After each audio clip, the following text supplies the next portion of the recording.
সবার মনের আশা পূরণ করে প্রধানমন্ত্রী পদত্যাগ করছে। ভাবছিলাম এতে করে দেশটা স্বাধীন হয়েছে, কিন্তু এখন দেখি না, দেশটা স্বাধীন হয় নাই, বরঞ্চ কিছু মানুষের জঘন্য রূপ বের হয়ে আসছে।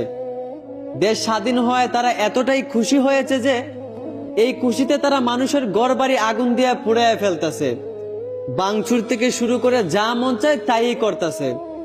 অথচ তারা একটাবার এইটা চিন্তা করতেছে না যে তাদের এই কাজগুলোতে সাধারণ মানুষের কতটা ক্ষতি হইতেছে। আবার তারা নিজেকে মেধাবী ছাত্র দাবি করে। দেখো, মনে কষ্ট নিও না, শুধু বুঝাবার জন্য বলতেছি। আচ্ছা, আমাকে বলবা, যেই দেশ দ্বিতীয়বার স্বাধীন হয়েও মানুষ স্বাধীনভাবে চলতে পারে না, ওই দেশ কিভাবে স্বাধীন দেশ হয়? যেই দেশে মানুষ স্বাধীনতা পায়া অন্যের ক্ষতি করা শুরু করে, ওই দেশ আবার কেমন স্বাধীন দেশ হয়? আসলে স্বাধীন দেশ বলে চিল্লায় লাভ নাই।